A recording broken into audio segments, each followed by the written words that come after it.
Welcome back.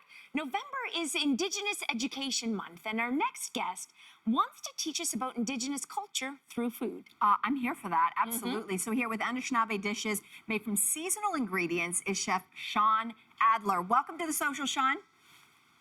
Ani, welcome. Thanks for having me. Well, we are very excited, and I'm hoping you can start off by telling us a bit about Indigenous Education Month, and more importantly, what you hope people take away from it. Right. So yeah, it's Indigenous Education Month, and here at Powwow Cafe in Kensington Market, we're looking to introduce people to Indigenous cuisine. So you'll get to eat our culture. It's the best way to get into a new culture. Absolutely said. Yes.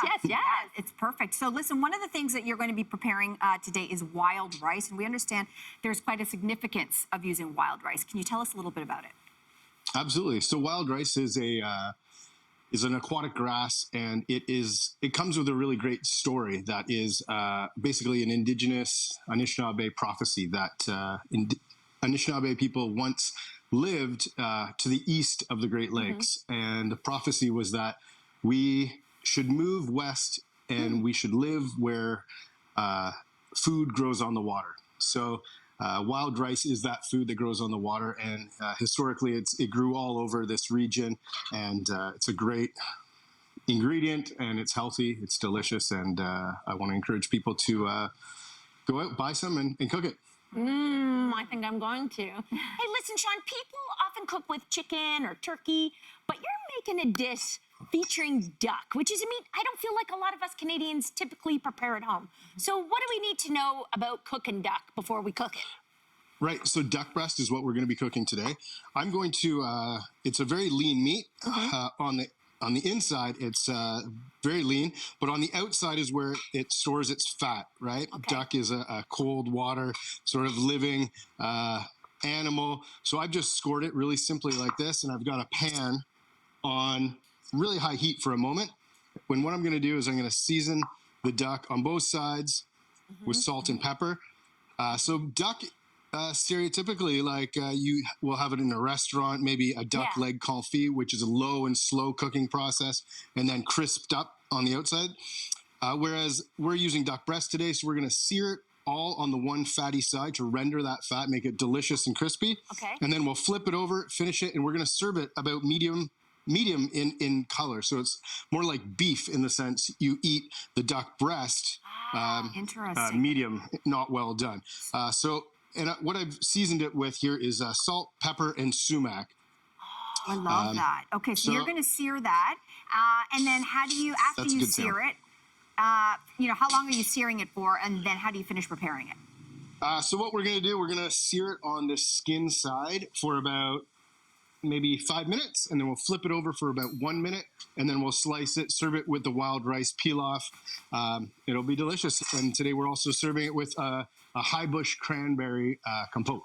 You know, I just have to say, while you were doing your demo there, preparing the duck, I was like, oh, it's like I can smell it. And then I realized because it's in front of me. So I'm going to try it.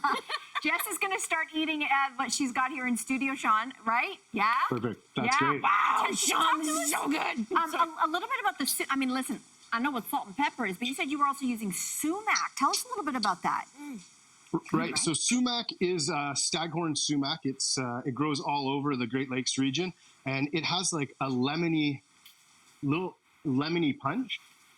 And so it's a mainstay in Indigenous cooking, but also in Middle Eastern cooking. So it's delicious, lemony. It's a great seasoning. It's very easy to harvest. There's a popular series that you can see on a popular Canadian streaming series on foraging. So check that out.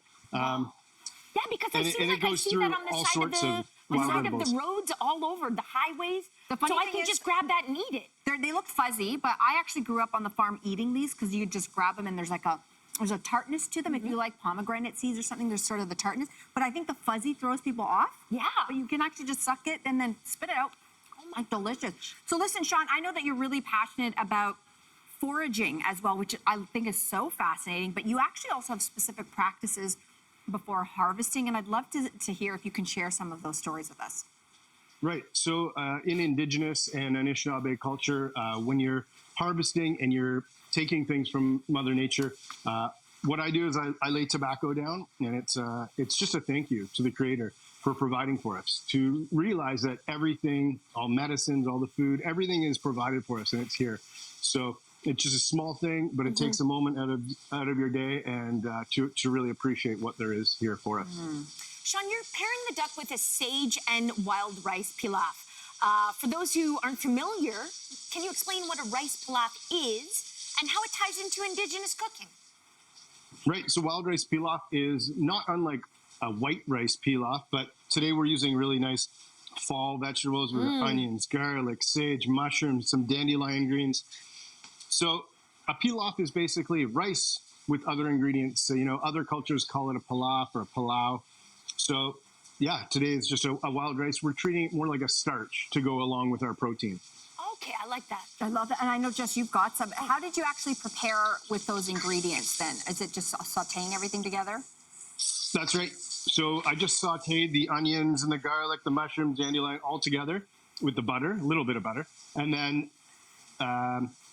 once all of these are sauteed down, I added the boiled wild rice. Wild rice, I cook it like pasta in plenty of water and then strain it.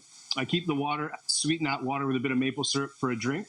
But wild rice is a great thing. More people should cook it. It's very versatile. You can use it in sweet or savory preparations. This is a beautiful rice pilaf. Shawn, thank you so much. I'm enjoying it and spitting it out right now. When you're creating meals, what goes into deciding what ingredients are sort of married together? So, like in today's meal, things that grow together go together. That's sort of my motto. Yes. Yeah. I like that a lot. That's great. Yeah, I love that. Duck is on the water. Wild rice grows on the water. High bush cranberries are growing on the shore. So things that naturally grow together, they go together. It's very simple. I love that. We're not saving all the food for Jess because you've actually made a dessert with the wild rice because, like you said, it can go savory or it can go sweet. So you have made me a rice pudding with maple and blueberries, which I just have to say, just look at it. I don't even want to touch it. This is like so Instagram worthy. So tell us about this dish while I dig in. Right. So I boiled the wild rice again for 20 or 25 minutes in boiling water, strained it out, and then I heated up some 35% heavy cream, a little bit of maple syrup, a pinch of cinnamon, and then I added the wild rice back into that cream mixture. You can top it with anything, any kind of fruit, berries, nuts, seeds. So it's really versatile. This is a great breakfast or a dessert. And yeah, it's a staple in my house. Can I ask about, is that creamy? It's not cream. It looks like there's cream at the bottom. It's not creamy. Okay. I have to say, this is amazing. This could be for breakfast. It could be a snack. You could even do it for dinner if you really want. Like, look at this. And it is hearty. And I love the crunch of the wild rice. It is spectacular. This is so good, too. I love that the wild rice retains that crunch. Hey, I want to find out about that duck. What's going on over there? Right. So this duck, it looks great. You can see the beautiful score marks. Look at that. I'm gonna let it rest. I think we only have a minute or two left, perhaps, but I'm gonna let it rest because we want those juices like to you would a redistribute, steak, right? Like a steak, exactly. So How do you know when it's done, though? Like, do you time it, or is it a fuel thing, kind of like with steak too? It really is. I can tell it's still quite rare because I've chosen a really nice fat duck breast today. So I'm just going to continue to let it rest.